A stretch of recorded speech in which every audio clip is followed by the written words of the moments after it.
If you've spent time scrolling through Instagram, chances are you've come across this one. People hanging off a rock that looks like it juts over a massive drop, where one wrong move could be fatal. This is the famous Telegraph Rock in Rio de Janeiro. From photos, it looked like you're perched hundreds of feet above the ground, dangling dangerously high over the mountain. But the truth is very different. With the right camera angle, it creates the illusion of a deadly cliff, when in reality, the ground is only a few feet below.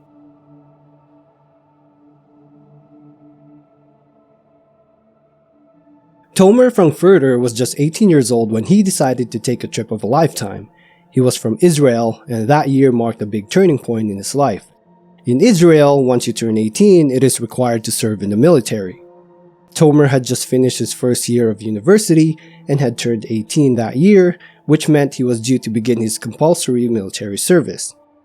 But before the chapter of his life began, he wanted to experience something different. He wanted to travel, and the United States was his choice for a summer break adventure. During his trip, Tomer went to visit a friend who lived in Fresno, California. The two of them were close and used the time to catch up and spend time together. Fresno is not far from Yosemite National Park, one of the most famous and visited parks in the country, and it did not take long before the idea of a hike came up. Tomer's friend suggested they explore Yosemite by taking one of the most popular routes, the Mist Trail. This hike is considered strenuous with a round-trip distance of about 16 kilometers or roughly 10 miles. The trail takes hikers past some of Yosemite's iconic landmarks, including Vernal Fall and Nevada Fall, two waterfalls that drop hundreds of feet into the Merced River. On September 4, 2018, the two friends packed their things and made their way to Yosemite. Even though the summer season was nearing its end, the park was still filled with people. Tourists from around the world came to hike these trails, and the weather at that time of year made a good opportunity for one last adventure before the fall season began. For the first few hours, Tomer and his friend hiked together, enjoying the sights along the trail. But at some point, the two of them became separated. It is not clear why or how this happened, but Tomer could not find his friend on the busy trail. Instead of waiting or trying to search, he decided to continue on his own. As he hiked, Tomer eventually came across a group of international tourists. He struck up a conversation with them, and as often happens along trails, new friendships began to form. The group invited Tomer to join them, and he accepted. Together, they continued towards Nevada Fall, which rises more than 600 feet above the valley. The climb was not easy, and the group took their time making their way up the steep trail. When they finally reached the top, they were rewarded with the sweeping views of Yosemite Valley. It is a place where hikers often stop to rest, take photographs, and admire the power of the Merced River as it thunders over the edge of the granite cliffs. After the long climb, the group decided it was a good time to pause and have lunch. They settled in, shared some conversation, and rested before making the return trip down the trail. When the break was over and they began preparing to leave, Tomer asked one more moment. He wanted a picture, not just any picture, but one he had been thinking about for some time.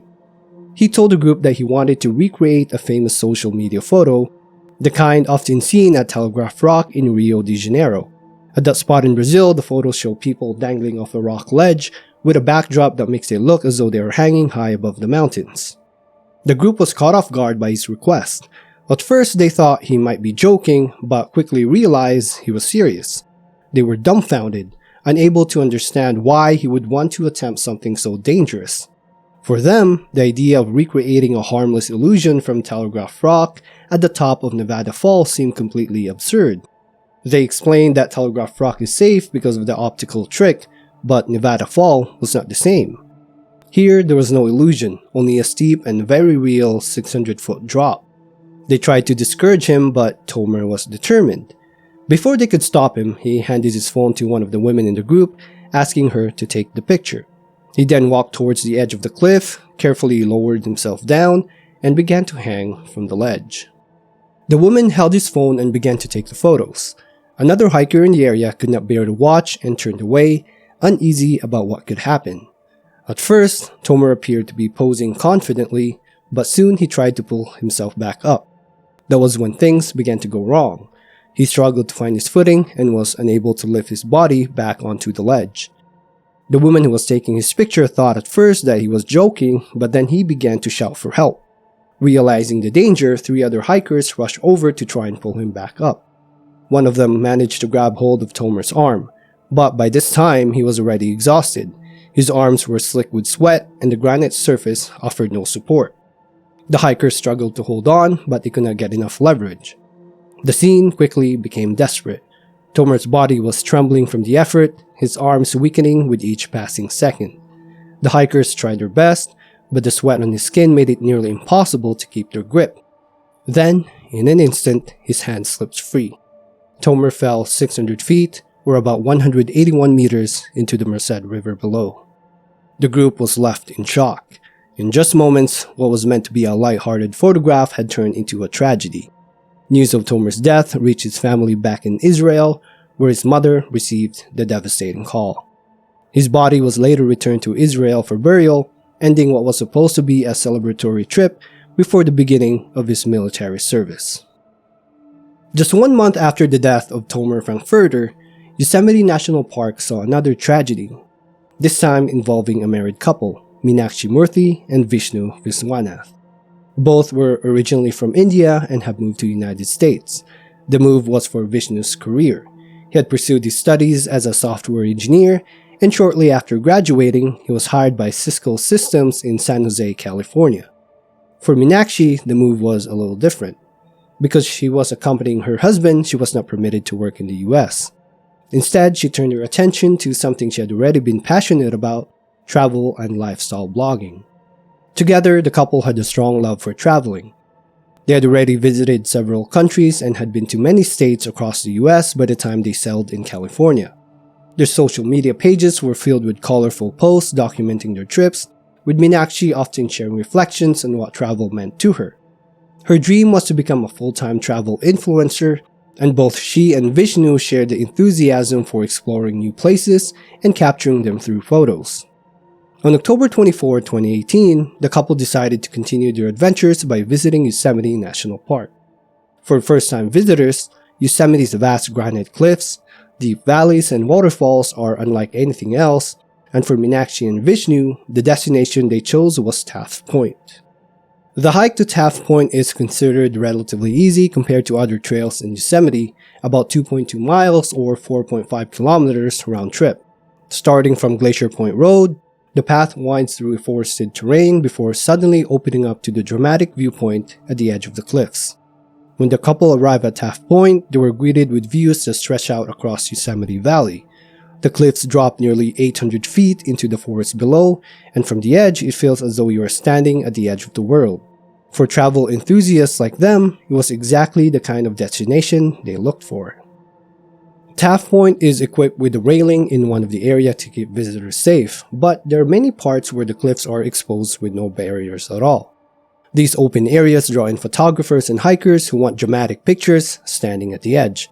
It was clear this was something the couple wanted as well. At some point during their visit, another hiker noticed Meenakshi, who stood up with her bright pink hair. She was standing very close to the cliff's edge. The hiker admitted later that seeing her so close made him nervous, but at the same time she looked comfortable, even joyful, as if she was fully enjoying the moment. The same hiker later took a selfie with his girlfriend at Taft Point, and in the background of his picture was Meenakshi standing at the edge. What he did not realize at that moment was that this would be the last photograph ever taken of her alive.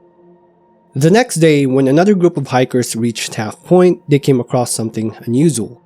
Near the edge of the cliff stood a camera tripod, set up as if someone had been preparing to take photos. None of the hikers claimed it, and with no signs of its owners nearby, they began to worry that something might have happened. They alerted park rangers, who immediately began searching the area. Looking down into the valley with binoculars, rangers eventually spotted 2 bodies at the base of the cliff. They were confirmed to be Meenakshi and Vishnu. The couple had fallen approximately 245 meters, or about 800 feet, to their deaths. Their camera was later recovered and examined. It showed images of the couple at the edge of Taft Point posing for photos together. It's believed that at some point while setting up for and taking those pictures, they lost their balance. Whether one slipped and pulled the other, or they both leaned too far at the same time, is unclear. What is known is that they were standing at the very edge when the accident happened. An autopsy later found that both Meenakshi and Vishnu had alcohol in their system. However, authorities never released details about how intoxicated they were, and it remains uncertain whether it played any role in the fall. The more pressing fact was that they had been at one of Yosemite's most exposed points, where even a single misstep could be fatal. For friends, family, and followers who had been inspired by their travels, the news was devastating. What had been a joyful record of adventure and exploration came to an abrupt and tragic end at one of the most photographed viewpoints in Yosemite. Richard Jacobson was 21 years old, living in Arizona, and working while enjoying the outdoors whenever he had the chance. Friends describe him as someone who was adventurous, kind, and always ready to explore new places. Like many people his age, he enjoyed spending time outside, hiking trails, and making memories with friends. In January of 2023, Richard decided to spend a night camping with a close friend. Their destination was Lost Dutchman State Park, located east of Phoenix, Arizona. The park is well known for being the gateway to the Superstition Mountains, a rugged range filled with desert trail, steep cliffs, and views that stretch for miles. Among the popular hikes in the park is the climb to Flatiron Summit. Flatiron is a striking rock formation that rises steeply above the desert floor, earning its name because its shape resembles the flat blade of an iron. The hike to the summit is not an easy one. The Siphon Draw Trail, which leads there, covers roughly 6 miles round trip, with a steep climb near the top. For those who complete it, the reward is worth the effort. From the summit, hikers can look westward and see the city of Phoenix in the distance, a sharp contrast to the rugged desert landscape around them. Richard and his friend made the climb together, bringing their camping gear with them so they could spend the night on the summit. Reaching the top of Flatiron is an experience that feels both isolated and rewarding. At sunset, the desert colors shift through deep shades of red and orange, and once night falls, the city lights glow far to the west, standing out against the dark mountains. For the two friends, it was the perfect place to relax, take in the views, and enjoy the quiet of the desert night. As the hours passed, the two of them spent their evening talking, laughing, and soaking in the scenery. It was a kind of trip that felt special, a simple but memorable moment shared between friends. Around midnight, Richard decided he wanted to capture the moment in a photograph, a picture of himself with the city lights of Phoenix shining in the background. He stepped closer to the edge of the cliff to get the view just right. But at that hour, the summit was almost completely dark, with only distant glow of the city below breaking through the night. The drop-offs around Flatiron are steep and unforgiving, and in the low light it was difficult to judge just how close he was to the edge. As Richard moved into position for the photo, it is possible he didn't see just how near he was to the drop, or if the ground beneath him shifted slightly. On terrain like this, even a small misstep or a patch of loose rock can make all the difference. In that moment, he lost his footing, and his friend could only watch helplessly as Richard slipped and fell from the cliff, plunging 700 feet. At around 12:45 a.m., his friend called 911 to report what had happened. Rescuers responded, but the darkness and steep terrain made it impossible to reach the location safely overnight. At first light, a helicopter from the Arizona Department of Public Safety was able to locate and recover Richard. What had started as a night of fun and adventure turned tragic in an instant. Rescue crews later recovered Richard's body, and the news was a devastating blow to his family, friends, and community. For many who knew him, Richard was remembered not just for how his life ended, but for the positive energy he carried and the adventurous spirit that defined him. That's it for the video. If you made it all the way to the end, thank you. I was sick while making this video, so I might sound very stuffy and out of breath, and I do apologize for that. I would also appreciate it if you can support the channel so that one day I can offer you a much better experience. Have a good, wonderful day or night, and I will see you in the next video.